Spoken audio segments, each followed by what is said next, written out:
Hello, Beaverfest. You got to be excited here to see some new fresh faces instead of staring at the ugly mugs that were JP McGuire, Andy Yacham, and the Beave, except for the Beave, who's very, very handsome. We have a special episode here with two new hosts, myself and Munch Hendricks over there. Munch, would you like to introduce yourself? Yes, my name is Matthew Thomas Hendricks. He went full government there. We're hosting a special episode. We're still going to run over the typical weekly things that are going on. We also have the exciting playoffs coming up. So we'll speak on our fallen comrades and kind of do a little playoff matchup preview for you guys as well as a power ranking. So we'll kick it off to share sleeper real quick and get you a little in memoriam to all the teams that fell short in Beaverfest this year, many whom were trying to fall short, and many whom are literally short, like Cam Crunk. The first of two Beaverfest members who failed to make it, one intentionally with multiple picks coming up in May Need Beers. Daniel Jones, gotta love the start with everybody out on his end. I should say Daniel Jones is out, but his entire team might as well be out. May Need Beers only won 2 games this year. How he managed 2 wins, we may never know. But he does have Drake May in multiple picks, and he's not the worst position player in the league, so you can't fault him. Any thoughts or any words of inspiration to the 2-12 May Need Beers team, Matt? I just want to congratulate Jack on actually having a successful rebuild. He kind of made one big move with myself, and obviously that worked out for him with T-Law. I think it's T-Law, Evans, and Strange for two first and 2 seconds. And then from there, really launched a pretty nice rebuild. So it'll be interesting to see if he can hit on his picks, and I wish good luck to him in doing that. I wish good luck to Jack as well. Anybody who knows Jack should not see this smart rebuild as a surprise. The man's on year 17 of college, and if you have a real job, you know that's incredibly, incredibly smart of him. So I'm not shocked that he outthought the entire league. His opponent, on the other hand, maybe struggles to do some own thoughtful decision making on his own. The Typhoons, who started off the year by making trades to compete and to push for the playoffs after building a tank and then deciding mid-season, before we had even hit the mark where we really had to start sweating the playoffs, to tank again. Matt, I'm going to kick it to you for the first thoughts on the Typhoons and his team. How do you feel about what Ty did this year? Well, first of all, I want to thank Ty for allowing me to make this playoff push because I would not be able to make this playoff push that I'm making right now without Ty. So I want to thank him for that, first off. Second off, I mean, he was in a tough spot. We were both talking, and the week that he lost to go under 500, I won to go over 500, and we basically said like whoever won or lost this week, one of us two was going to tear it down and get some solid prices for their assets. And he ended up tearing it down. I think he has two firsts this year. Oh, that's the wrong one button. I can't click on his team. That's fine. Anyway, I think he has two first round picks this year. He's got Judkins, Mahomes, Ladd, Amon Ra, Ertz is dead, Addison. I mean, yeah, he's got some pieces. If he hits on his picks this year, I think he can still recover. And he doesn't own his pick next year is the only thing. So he kind of has to just go all in again, you know? Then see, Munch, that's why I think you're being too nice. You just listed about 6 guys who could be starters on a playoff team. And he decided, I remember when this league started, I was walking out of a presentation class I had at Marquette, and Ty had traded Justin Jefferson away to JP without consulting me about potentially wanting to trade for him.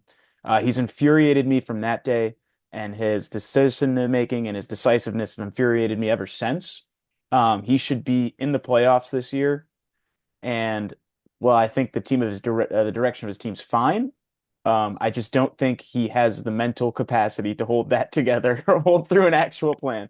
So we'll see if the Typhoons will be here again next year or if they will be in the playoffs. But good luck to Ty. He's only ever made it once.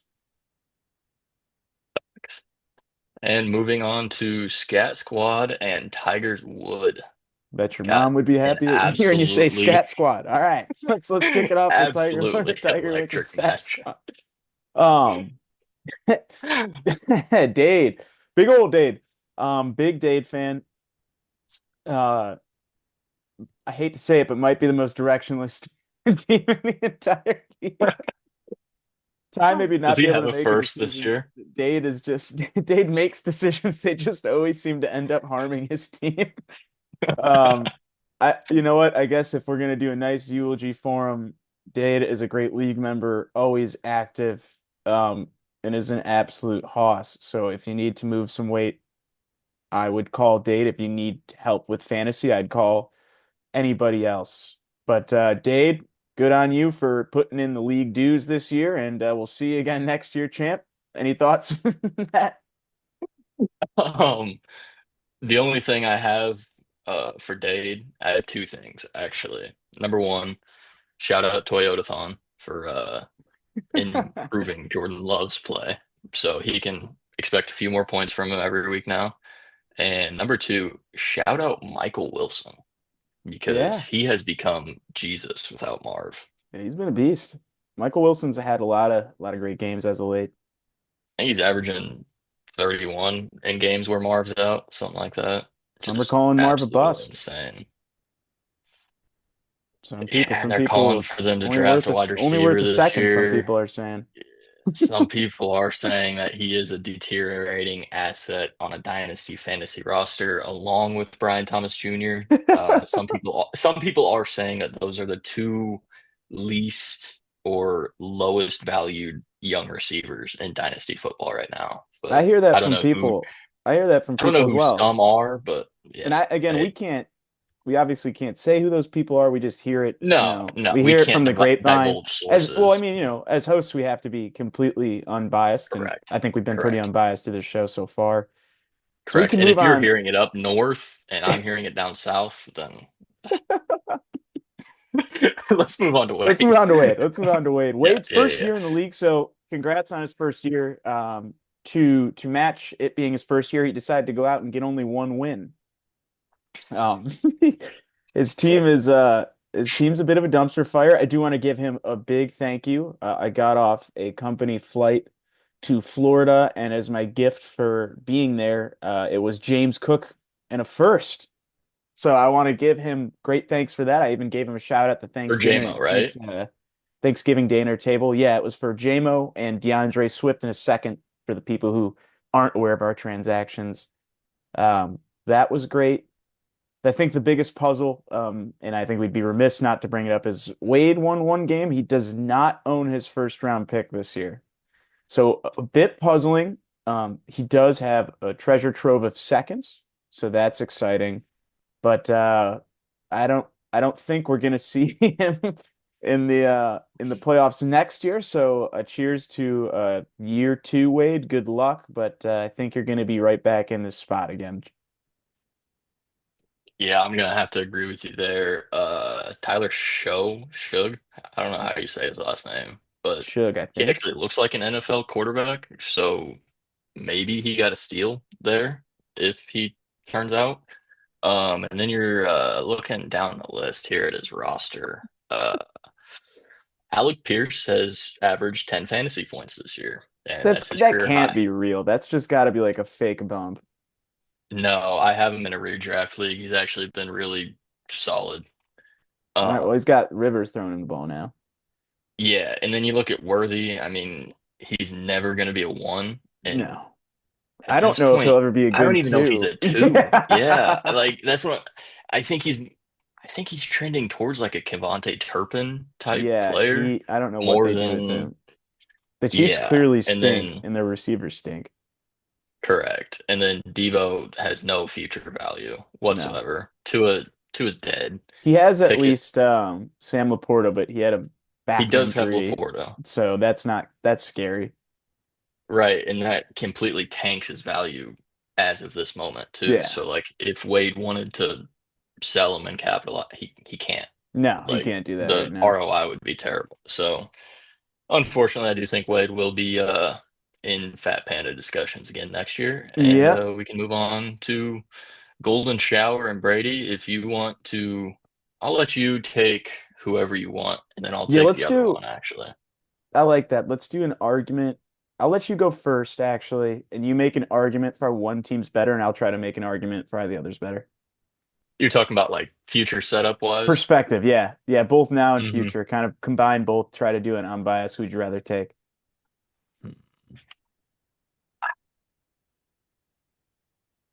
think I'm gonna lean that I want to take Crook as of right now, just because he has 101 and 102 this year, and then he has five first round picks next year. Yeah, he's So set up well. he is in a very good spot. Now Brady is in a great spot as well. Hmm. And I mean, I'm gonna take Crook for future value if he hits his picks and if he doesn't do anything stupid with said picks, like other members of the league did with their rebuild and tank. I don't know if you know who I'm talking about there, but I think there was one member that did that. But yeah, I'm gonna go Crook. You can take over with Brady here. So I do like Brooks' rebuild. Funky Poo. I think he's put together a really solid. He's also in year one, and like Wade decided to get one win, but he has his and Wade's pick, and is in a good spot. Shadur could be fun. Maybe he starts another season there if they don't draft a QB. His Mm. team's not that like bright, but he has a ton of picks, so that's good. It sounds like I'm building out his side. But I do just want to give him credit. This matchup is probably two of the better rebuilds going on in the league. So shout out Brady. Jackson Dart ended up being probably a home run. He's starting for at least another 2 years after what he put up this year. Yeah, I'd be shocked if he doesn't. So you're getting 2 years out of a starter. Omarion Hampton, I mean, I have Vidal. The Chargers run the hell out of the ball. So there's an RB1 for the next 3, 4 years. Rashee Rice is not going anywhere at minimum. He's going to be wide receiver two at worst, unless the Chiefs try to get someone bigger. Barner's actually had a surprisingly good season too. It doesn't look like same with anyone's taken Johnson over. right Same here. with Johnson, yeah, in their respective tight end spots. In a super flex with tight end premium, that's a pretty good value. I own Purdy. I traded him Purdy. I like Purdy. Purdy's on a massive contract. He's like 26, so that's a guy who can be on the team for the next 3 years. He owns his own pick. He has Darnold, who can you can also flex in as well. And he just is in a good spot in terms of owning multiple firsts in the future. Yeah, I don't like Keon Coleman. You see the It's Cam just the Newton? draft capital, though. Yeah, no, he's got a hmm perfect balance of Rashard Smith is another potential boom candidate in the he's future. got the perfect combination of like guys right now who could potentially be more Arroyo. or grow further and draft capital where Crunk doesn't have the pieces really there yet. Like I think Brady could push for the playoffs next year, honestly, if he drafts right. I completely agree. And I think if he wanted to, he could have pushed this year if he wanted to sell instead of, or sorry, if he wanted to buy instead of sell. And that's why I said, like, Crook is ahead for me as of this moment, but Brady has the pieces and you can see the pieces. Crook just has like the puzzle in the box. He hasn't even gotten it out of the box yet. Yeah, yeah, Brady's at that's least Brady's got the edge, like the corner pieces, he's got the edge going, and I don't so think that's kind of in the 2 years now that I've known you, I've heard you pull out a metaphor. So that was pretty impressive. I didn't see that one coming. That was good, Munch. That was thank good. you. Thank you, Mr. Zapara. All right, we can move on now to the more exciting part of this podcast as we'll get to You're the gonna say me and playoff you for matchups. last? Yeah, yeah, because that's an exciting little thing we can add. Mm-hmm. All We right, can go let's to go an here. exciting matchup though. This is if ours isn't, this has to be matchup of Mm-hmm. the week. We have Andy Yakum and the Hungry Dogs now. A little bit of a change up there for those who have been watching. Then we go to SEAL Team Knicks. Matt, who do you think's going to win this matchup and why?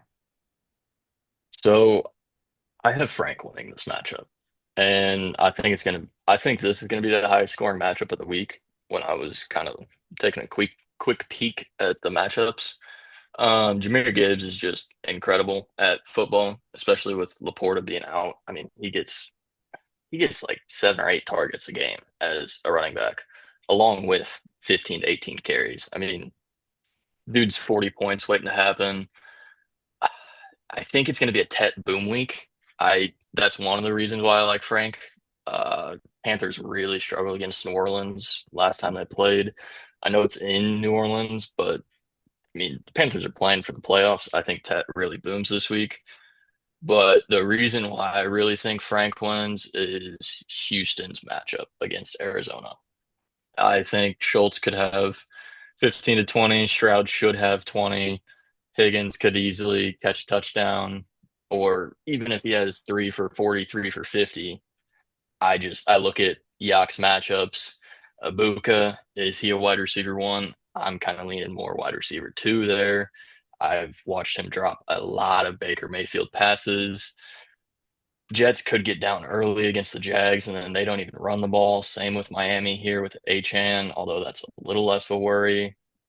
Puka should boom, Burrow should boom, but I just think there's more question marks on Andy's side this week than Frank.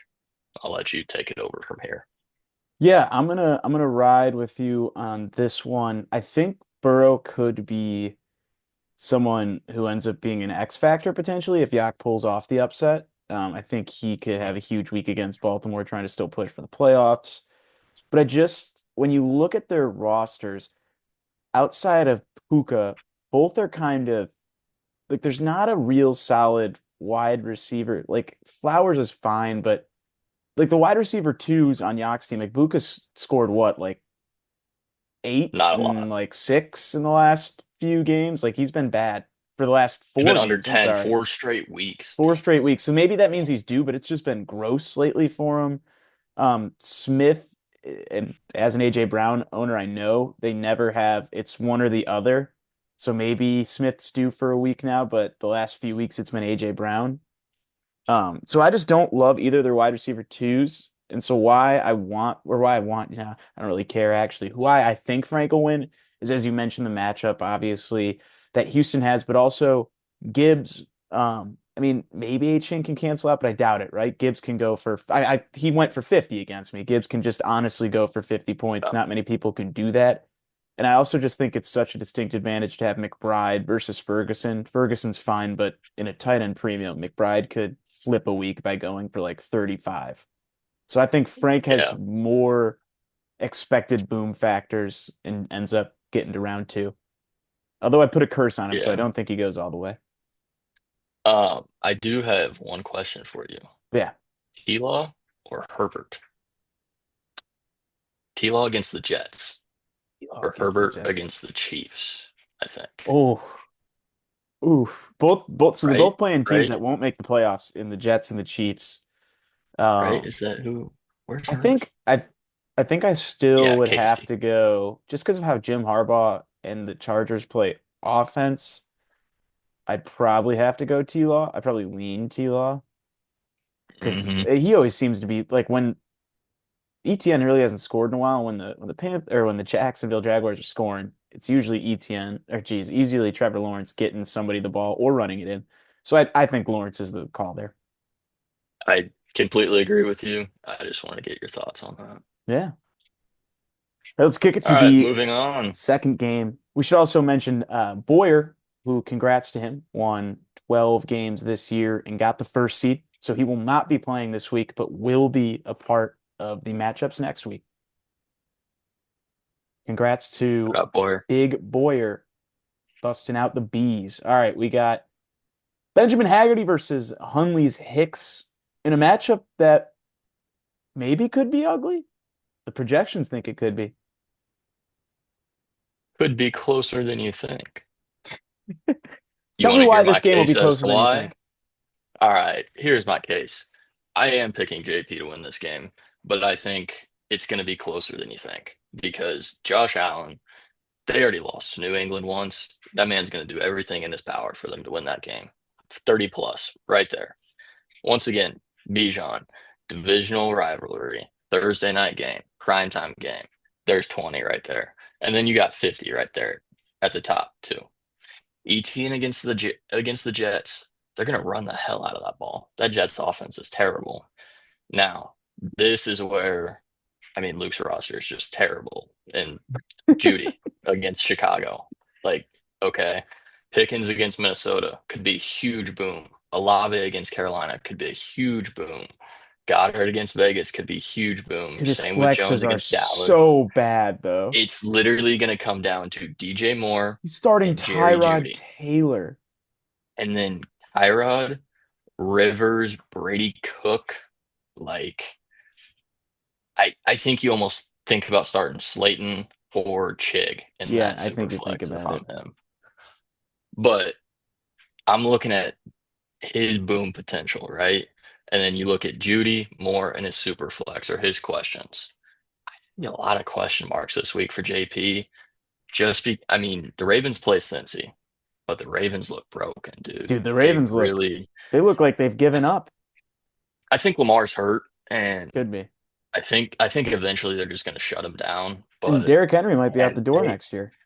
yeah, they look broken. CMC should feast against Tennessee. If nine can't figure it out Nine, against baby. Dallas's secondary, Nine. it's over. It's completely over. Dallas's secondary right now is the worst thing I've ever watched as a Dallas Cowboys fan. It's atrocious. BTJ, questionable. I, you never know. You never Yeah. know.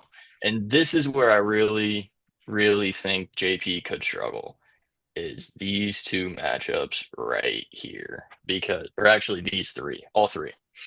Because I, the Raiders are starting Kenny Pickett, and Beave is going to say that that is so much better than Geno.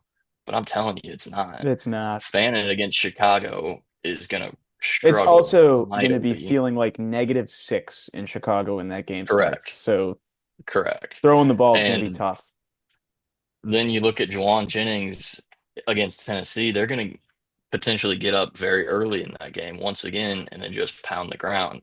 And that helps CMC, but can that really cancel out what Juwan Jennings could do? So I'm going to take JP win, but that is the recipe for how it could be close.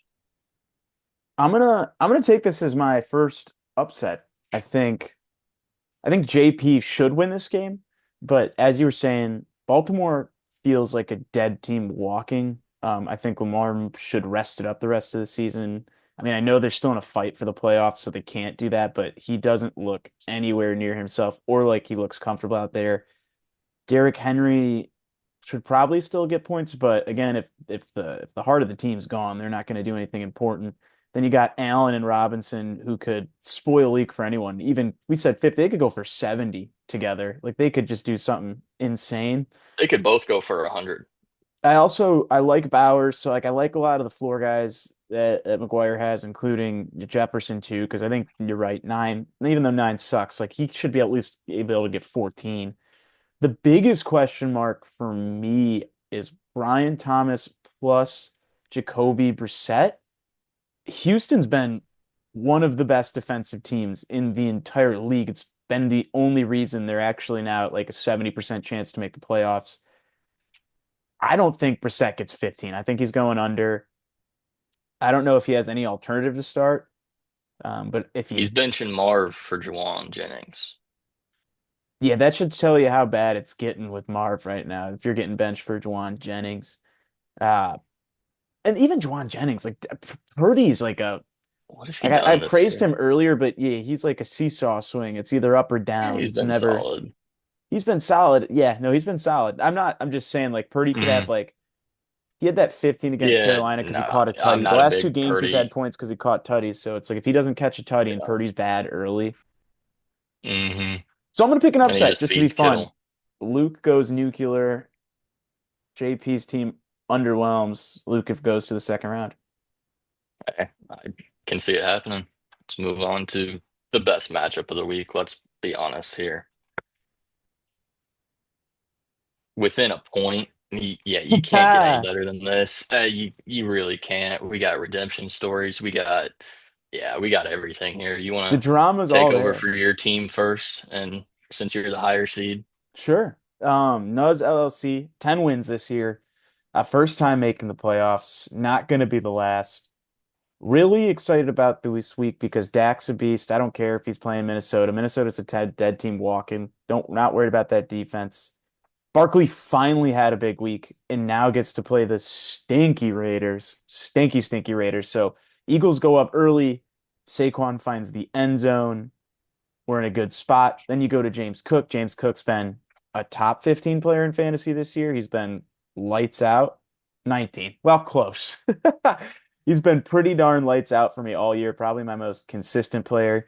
They've been force feeding AJ Brown the ball since he cried like a diva. If Higgins can play, that's going to be a huge question mark. If he can play, we're in a great spot. He had 2 touchdowns last game. Um, then JMO's been a beast the last 3 weeks and has a super fun matchup against the Rams that could be a really high scoring game that sees him get to the end zone again. George Kittle and tight end premium always puts up. Loveland has been surging as of late. Bucky Irving's back. He's always finding the end zone. And Mariota plays the Giants who stink. So I'm pretty confident he can get it in the at least 16. And the sleeper of it all is Garrett Wilson could come off of waivers this week, and Garrett Wilson could make an appearance in this matchup, and he could be Are a you difference maker. serious? Oh, please tell me they didn't come out that he's still. Oh, His practice window still hasn't opened. fuck. Earlier this day, they were hyping him up. I was going to get pumped. Damn. This was 6 hours ago, so We could get Garrett Wilson. Garrett Wilson's a tide flipper. Garrett Wilson could flip this matchup, but I still feel confident even running with my boys. We've been overperforming the last few weeks, so expected to see that again. yeah. I can't say I feel too confident going into this week. I just want to go on a quick tangent here about my team. I haven't hit my projection once all year. Preseason, I was the third ranked team, and I have not scored 150 all year. If you look purely on paper, there's no way that my team should be scoring as little as they've scored this year. Now, having said that, we are so due. We are so due as a team. It's just incredible. We are a 16-year-old boy, just got home from prom. We are ready to bust. Munch is ready to eat And some primo box.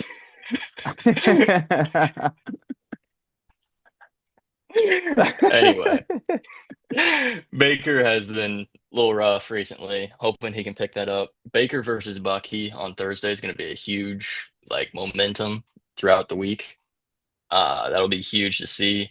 Jamar has to be Jamar. I need a 30-point performance out of him. I think he's only scored 30 twice this year, maybe even once. And then if T's out, that Jamar versus T Higgins is going to be vital this week. I really like Nico against Arizona. I really like Tay against Detroit. I really like Andrews against Cincy. I like Sutton against Green Bay. I like Bryce against New Orleans. Redemption game against you. I love it. I absolutely love it. This is my issue right here. I have Mason Taylor right here, and it's basically between Mason Taylor and Montgomery right now because I I don't like Knight against Houston, and I'm not starting John You Miechie in the can't start playoffs. John. So if Wilson comes back, that basically takes out Mason Taylor for me because Mason Taylor has been, uh, I think, since Wilson's been out, he's been the leading pass catcher, and even since AD Mitchell's been there, he's been number two, I think, or one or two. So yeah, um, I'm gonna take myself to win, and I do think that this final score will be 130 to 125. I don't know what way, but it'll be 130 to 125. I got myself 138 to Henny God's 127. Awesome. I'm gonna Next take up, myself 130 to 125. we'll run into the playoffs. We'll do a power ranking for you guys, and then we will be wrapping up the episode with a personal note to the fans. Now we shift to the playoff power rankings, the first of its kind. Usually these are still just end of season power rankings, but me and my buddy Munch decided to get a little creative and wanted to rank the teams that still matter at this point. You could also rename this the Beave's Not Here power rankings because Beave missed the playoffs. Thank God. All right, I'll kick off by kind of walking through my thought process while doing this, and then I'll let Henny take the mic. Jack the Rippers and Boyer, who's had a fantastic season, had a bunch of great trades in the offseason as it usually does.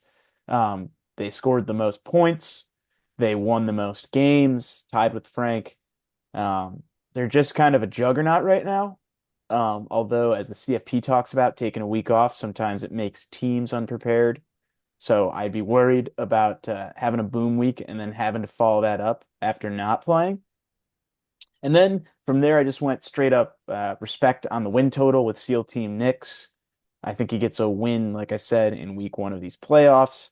Again, broke the win record tied with Boyer there this year. I think his roster had some question marks. And I put him at two as well because I don't think he can ever be one because I put a little base god curse on him at the start of this league. So I do not foresee him winning it all. I then put Ben Haggerty at three. I think JP's got a good squad this year, champ last year. If some of his guys can turn it around, it's been a rough season for some of them. You better watch out, especially with Bowers at tight end, Jay Jettas. If Brian Thomas Jr. can somehow come alive at the end of the season, that'd be huge. CMC. Then put myself fourth. The reason I put myself fourth is because I beat the Hungry Dogs this year, beat them twice. And then I have the Hungry Dogs right behind me because the Hungry Dogs are still not a team I'd want to play in round one. Pretty solid squad all around.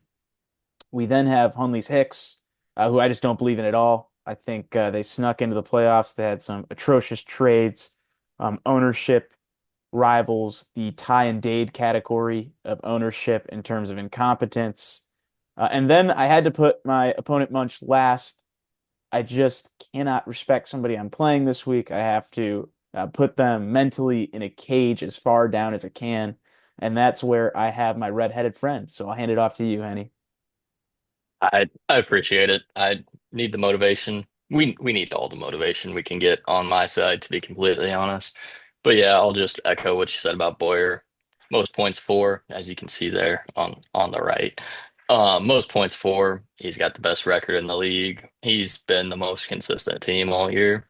And then the JP Frank debate there, I just looked at it like if I was playing JP or Frank, who would I rather play from a week to week basis? And I think it's still Frank, just because he has to start Schultz or Woody Marks or Higgins right now. And then I'm looking at this right now. I beat Andy and I put Andy above me. So, but yeah, Hungry Dog at four. Um, he's gonna stay there because he's there right now. So yeah, he's got a solid team. Puka and Achan have been incredible all year. Put myself at five. Had to put myself above you because I believe that I'm going to win this week. And then I put Hunley six at seven. I think if you weren't playing me this week, we can both agree that Hunley Hicks would be in your seven spot, Oh, yeah. and we can both agree that he is the worst general manager to make the playoffs. And I I did put honorable mention for Beave down here and little quotations just because we're all thinking of him having the best record to ever miss the playoffs in Beaverfest. I just wanted to bring that up one more time. You hate to see it. And then I told Mr. Zaparo that I had this set up over here because I wanted to do a little bit with it, and it's poking fun at myself a little bit. So, Looks like me playoff teams too. here. Yeah, playoff teams here ranked by points for teams you expect, right? Well, if you added the non-playoff teams, Beaver would be at seven, and the Typhoons would be at eight. I would be all the way down at nine. So, thank you, Ty. Points don't That's, matter. It's all about coming home with a yeah, W. points don't matter. Defense wins championships. That's all I got to say.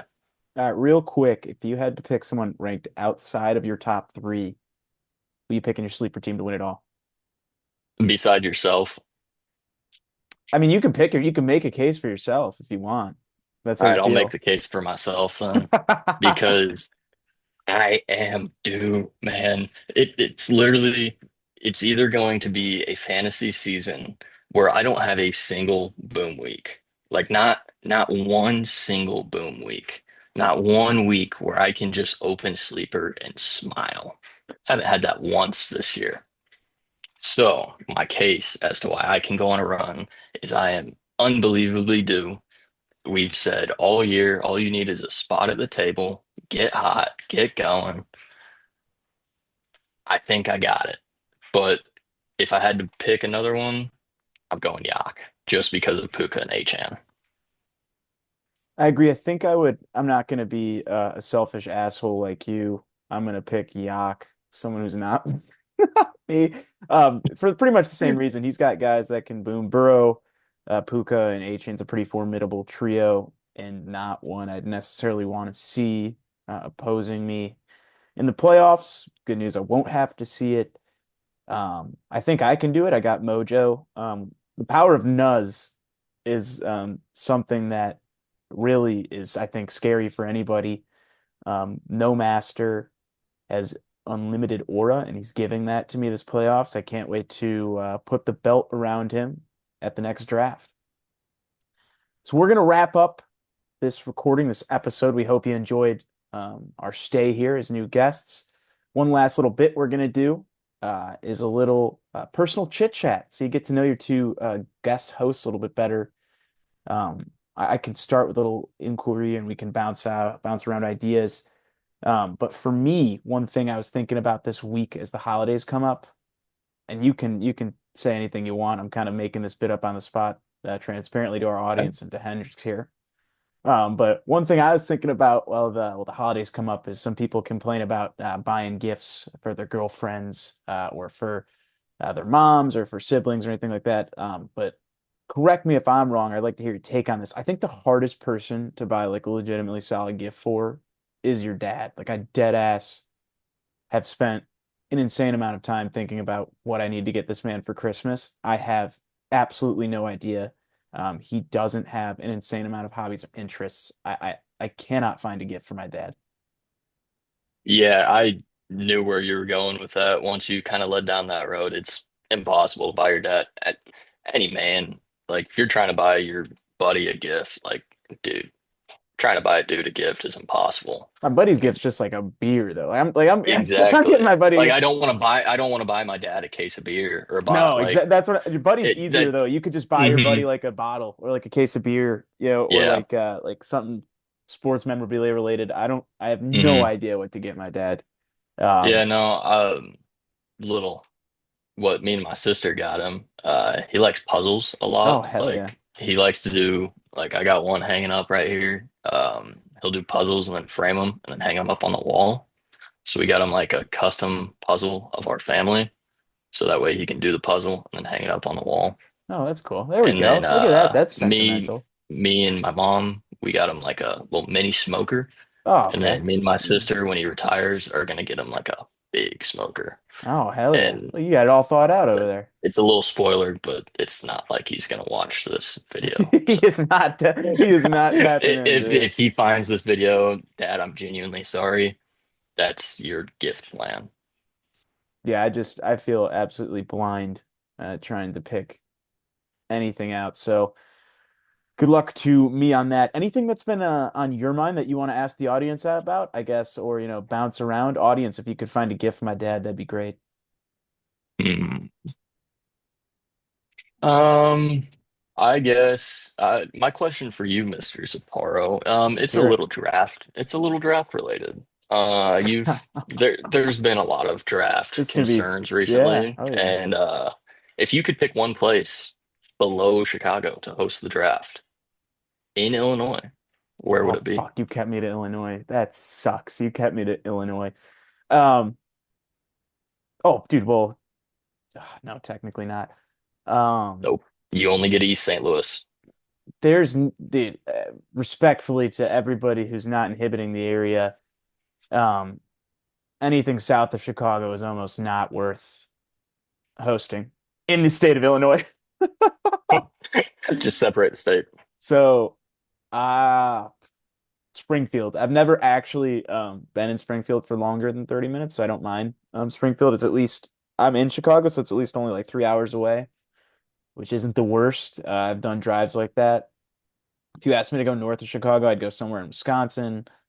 I'd get out of this state because, like I said, anything outside of Chicago, especially south, is useless. So I'm gonna go Springfield because at least there has to be it is a city, so there has to be at least some life forms there. Fair enough. Awesome. Well, feel free to answer that question as well, audience. If you had any Southern Illinois areas that are a ton of fun that we should be attending for this draft, we'd Please love to hit the hear comment it. section. Leave in the comments, like and subscribe. And we hope you enjoyed this exciting guest episode of Beaver Fest, and hopefully you follow along for our exciting playoff adventure. Enjoy.